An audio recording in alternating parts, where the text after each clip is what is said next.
Ya, nama saya Tatang Elmi Wibowo. Saya sebagai Ketua Masyarakat Tembi 2. Sekitar 2 tahun yang lalu kita coba membuat program keseluruhan masyarakat. Kita berdiskusi dengan ibu-ibu PKK dan akhirnya muncul kebutuhan untuk alternatif ekonomi. Terus kita kasih pilihan, ternyata ibu-ibu memilih untuk melakukan penguatan kapasitas dalam pewarnaan kain, sehingga kita melakukan pelatihan 3 kali. Habis itu ibu-ibu mencoba berproduksi latihan, habis itu sepakat untuk membentuk unit ekonomi dengan nama Tembi Indigo. Ya sebenarnya kan warna alam ya, karena memang kita fokus warna alam. Kita ngambil spesifik nama yang paling populer aja untuk warna alam, indigo. Nah, kenapa kita kasih, dan ini adalah unit ekonomi kampung Tembi, sehingga kita gabungkan aja Tembi Indigo, karena memang kita fokus pada pewarnaan alami. Ya beberapa pertimbangan, yang pertama jelas itu bisa dikerjakan oleh setiap orang, jadi nggak memerlukan skill khusus, asal orang mau belajar pasti akan bisa. Pertimbangan yang paling besar adalah itu. Terus yang kedua, memang kita punya banyak networking yang bermain di bidang itu. Kalau kendala sebenarnya yang terbesar adalah motivasi. Jadi dimana kita tetap memanage motivasi ibu-ibu untuk terus bisa berjalan. Ini yang merupakan tantangan terbesar, karena kalau berdasarkan pengalaman ya, awalnya kita lebih dari 30 orang ya. Terus seleksi alam karena butuh ketelatenan juga, akhirnya tinggal berapa 8-10 orang aja itu.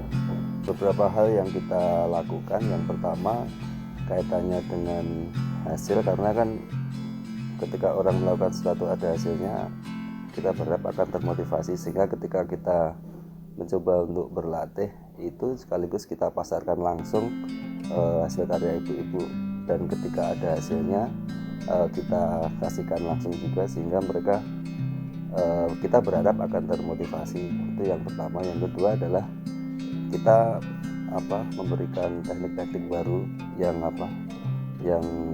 paling baru itu selalu kita update, dan ibu-ibu merasa, harapan kita merasa bisa menjadi menarik, dan mereka tertantang untuk melakukan hal itu.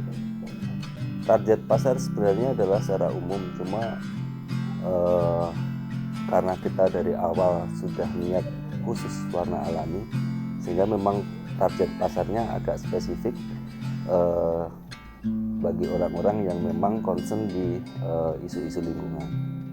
Ya kendala pasti ada, dan itu besar juga ketika ya selama ini kan ada beberapa jalur pemasaran kita, salah satunya adalah kita menunggu orang datang. Nah, ketika itu kan yang sama sekali nggak jalan. Tapi alhamdulillah masih ada jalan lain, misalkan online, terus kita titipkan ke mana, terus dari mulut ke mulut. Tapi jelas ada kendala. Ya kita coba untuk mengembangkan produk ya, yang tadinya kain, coba kita bikin masker, terus ecoprint di keramik, terus di tas, di topi, yang ready to wear. Harapannya akan semakin banyak pasar lagi, dan itu bisa menghidupkan karya-karya ibu-ibu, supaya mereka juga termotivasi ketika di saat pandemi pun bisa berjualan gitu, dengan mengembangkan kreasi produk. Kalau cabang sebenarnya enggak, karena kan Tembi Indigo memang khusus Tembi ya. Kalau kita bermitra iya, jadi posisinya ketika misalkan ada komunitas lain, ya udah kita bermitra aja, mereka tetap bawa bendera mereka sendiri. Tapi kalau cabang enggak, karena memang Tembi Indigo adalah khusus Tembi aja.